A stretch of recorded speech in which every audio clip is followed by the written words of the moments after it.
Students, finally आज वो दिन आ चुका है जब हम फर्स्ट ईयर क्लियर करके सेकंड ईयर में आ गए हैं और सेकंड ईयर का जो हमारा पहला स्टेप रहेगा वो रहेगा थर्ड सेमेस्टर। अब जो थर्ड सेमेस्टर है उसका हम जो केमिस्ट्री का सिलेबस डिस्कस करने जा रहे हैं।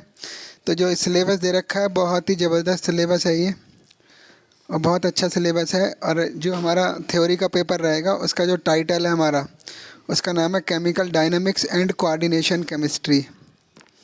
तो आइए एक एक करके टॉपिक वाइज इसको देखते हैं, यूनिट वाइज और टॉपिक वाइज क्या क्या इसमें रहने वाला है। तो सबसे पहले हम पहली यूनिट पे चलते हैं। तो जो हमारी पहली यूनिट रहने वाली है वो है केमिकल काइनेटिक्स। ठीक है, रासायनिक बलगति केमिकल काइनेटिक्स है। इसमें देखते हैं हमें क्या क्या पढ़ना है। तो इसमें जो हमारा मेन रहेगा वो रेट ऑफ रिएक्शंस, अभिक्रिया की दर, आणविकता, molecularity and order of reaction की कोटि भी बतानी है, आणविकता भी बतानी है। ठीक है, कंसंट्रेशन डिपेंड्स ऑफ रेट तो सांद्रता किस प्रकार से दर पर निर्भर करती है ये भी हमें बताना पड़ेगा।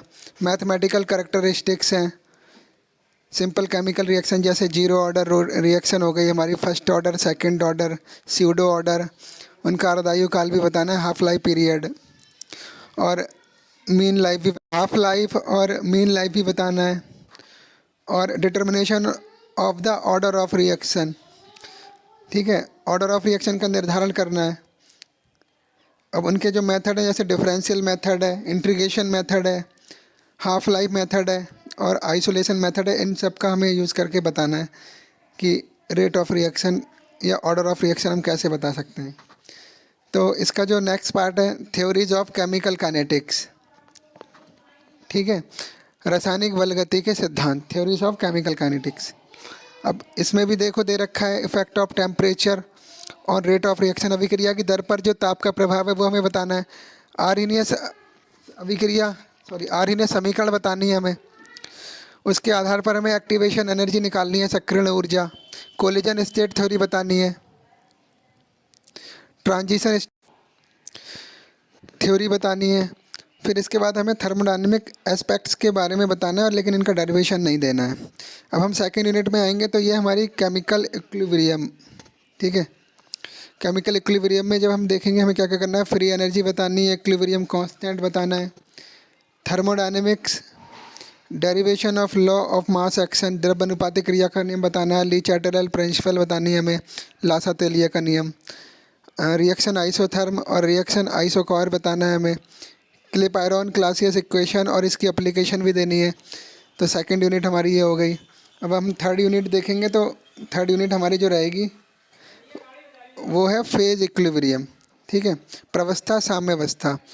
अब इस यूनिट में हमें देखो सबसे पहले स्टेटमेंट और उनके मीनिंग, टर्म जो फेज रूल में यूज़ होंगे हमारे वो बताने हैं, कंपोनेंट हैं हमारे, डिग्री ऑफ फ्रीडम है, डेरिवेशन देना है गिब्स फेज रूल का, फेज इक्विलिब्रियम बताना है वन कंपोनेंट का, टू कंपोनेंट का। वन कंपोनेंट में हमारे सिस्टम आते हैं, वाटर सिस्टम है जैसे CO2 है, सल्फर सिस्टम भी आ जाता है। और फेज इक्विलिब्रियम जैसे जो टू कंपोनेंट सिस्टम हमारे सॉलिड लिक्विड इक्विलिब्रियम है, सिंपल यूटेक्टिक है, BICD है, PBAG सिस्टम है, इन सबको एक्सप्लेन करके बताना है हमें। अब इसमें जो अगला पार्ट जुड़ा हुआ है वो हमारा काइनेटिक थ्योरीज ऑफ गैसेस। ठीक है, गैसों के गतिक सिद्धांत हमें बताने हैं। तो उसमें सबसे पहले गैसेस स्टेट हमें पढ़ना है। गैसेस स्टेट में काइनेटिक थ्योरी के पोस्टुलेट्स पढ़ने हैं हमें। गैसों का आइडियल बिहेवियर से जो विचलन है वो पढ़ना है हमें। वान डर वाल्स इक्वेशन पढ़नी है। क्रिटिकल फिनोमिनॉन में आ जाएंगे हम फिर, क्रांतिक घटनाओं में। तो PV isotherms of real gases देखनी है। कॉन्टीन्यूटी ऑफ स्टेट्स ये भी देखना है हमें। फिर इसके बाद वान डर वाल्स इक्वेशन की आइसोथर्म देखनी है। Relationship between critical constant and van der Waals constant देखना है हमें। फिर कॉरस्पॉन्डिंग स्टेट्स का लॉ देखना है। रिड्यूस्ड इक्वेशन ऑफ स्टेट देखनी है। इसके बाद मॉलिकुलर वेलोसिटीज आनी है इसमें ही। तो इसमें हमें देखना है qualitative discussion of the Maxwell distribution of molecular velocities, collision number, mean free path, collision diameter वगैरह देखना है। अब अगला जो हमारी यूनिट आती है वो लिक्विड स्टेट में आ जाती है। लिक्विड स्टेट में सबसे पहले हमें इंटरमॉलिकुलर फोर्सेस देखनी है, स्ट्रक्चर ऑफ लिक्विड देखनी है हमें इसमें, फिर डिफरेंस देखने हैं हमें, संरचनात्मक स्ट्रक्चरल डिफरेंस देखने हैं सॉलिड, लिक्विड और गैसीय स्टेट में। लिक्विड क्रिस्टल देखने हैं, उनके टाइप वगैरह डिफरेंट वगैरह देखने हैं। क्लासिफिकेशन देखना है, उनकी स्ट्रक्चर देखनी है हमें। अब जो अगला इसमें टॉपिक दे रखा है लिक्विड्स इन सॉलिड्स, जेल्स देखने हैं, मतलब उनका क्लासिफिकेशन, उनके प्रिपरेशन, प्रॉपर्टीज़ वगैरह, ये सब जनरल एप्लीकेशन वगैरह देखनी है। अब इसके बाद में जो बहुत इंपॉर्टेंट हमारा जो यूनिट रहेगी कोऑर्डिनेशन केमिस्ट्री रहेगी हमारी। इसमें हमें इससे रिलेटेड थ्योरीज पढ़नी है, तो बर्नर थ्योरी हमारी सबसे पहले आ जाएगी। बर्नर थ्योरी के बाद लिगेंड्स के टाइप पढ़ने हैं, कीलेट कंपाउंड पढ़ने हैं हमें, कोऑर्डिनेशन नंबर पढ़नी है, फिर इनऑर्गेनिक की IUPAC सिस्टम पढ़ना है, आइसोमेरिज्म पढ़नी है हमें स्ट्रक्चरल और स्टीरियो में, और कोऑर्डिनेशन नंबर 4 और कोऑर्डिनेशन नंबर 6 में हम देखेंगे ज्योमेट्रिकल और ऑप्टिकल आइसोमेरिज्म को भी। फिर इसके बाद जो हमारी है थ्योरीज ऑफ कोऑर्डिनेशन केमिस्ट्री, तो थ्योरीज़ में हमें सबसे मेन जो रहेगी मेटल लिगेंड बॉन्डिंग और BBT की लिमिटेशंस पढ़नी है। इसमें क्रिस्टल फील्ड थ्योरी पढ़नी है, उसकी स्प्लिटिंग पढ़नी है, और CFSE निकालनी है उसकी, टेट्राहेड्रल, स्क्वायर प्लेनर और ऑक्टाहेड्रल कॉम्प्लेक्सेस में जॉन टेलर इफेक्ट पढ़ना है, और इनको इफेक्टिव करने वाले फैक्टर पढ़ने हैं। इसके साथ में और भी जो हमें अगर पढ़ना होगा तो स्पेक्ट्रोकेमिकल सीरीज़ भी इसमें पढ़नी होती है। अब इसका जो B पार्ट है वो है thermodynamic and kinetic aspects of metal complexes.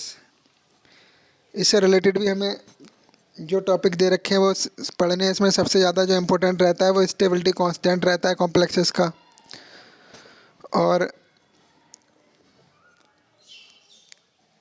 Thermodynamic stability से भी एक क्वेश्चन आता है इसमें। अब जो लास्ट हमारी यूनिट है 8th यूनिट है इनऑर्गेनिक स्पेक्ट्रोस्कोपी एंड मैग्नेटिज्म, ये हमें सबसे लास्ट में पढ़नी है। तो जो हमारे संक्रमण धातु होती हैं, उनके यौगिक होते हैं, उनका इलेक्ट्रॉनिक स्पेक्ट्रा पढ़ना है सबसे पहले, electronic spectra of transition metal complexes, ठीक है। फिर टाइप्स ऑफ इलेक्ट्रॉनिक ट्रांजिशंस पढ़ने हैं जो हमने ऑर्गेनिक केमिस्ट्री में पहले पढ़ रखे हैं। सिलेक्शन रूल पढ़ना है DD ट्रांजिशन के लिए, इलेक्ट्रोस्टैटिक ग्राउंड स्टेट्स निकालनी है, स्पेक्ट्रोकेमिकल सीरीज यहाँ पर दे रखी है, ऑर्गन लेवल डायग्राम पढ़ने हैं D1 और D9 का। फिर जो हमारा जो इलेक्ट्रॉनिक स्पेक्ट्रम है TiH2 whole 6 triple plus complex ion का हमें निकालना है। अब इसका जो B पार्ट दे रखा है magnetic properties of transition metal complexes, इनमें सब पढ़नी है हमें। अब मैग्नेटिक प्रॉपर्टीज़ में हम पढ़ेंगे पैरामैग्नेटिक, डायमैग्नेटिक, फेरोमैग्नेटिक, जो एंटी फेरोमैग्नेटिक वगैरह इनकी जो प्रॉपर्टीज़ होती हैं पढ़नी है। मैग्नेटिक ससेप्टिबिलिटी पढ़नी है, उसका डिटर्मिनेशन करेंगे गाउस मेथड से, वो भी पढ़ना है। स्पिनॉर्ली फार्मूला निकालना है हमें, और एलएस कपलिंग पढ़नी है, और कोरिलेशन बताना है म्यू एस और म्यू इफेक्टिव में। इतना सब हमें पढ़ना है। तो इस बार का जो सिलेबस है वो बहुत ही ज़्यादा, वैसे तो अच्छा सिलेबस है लेकिन बहुत ज़्यादा टिपिकल भी पड़ेगा, इसको बहुत मेहनत से हमें करना होगा। तो धन्यवाद।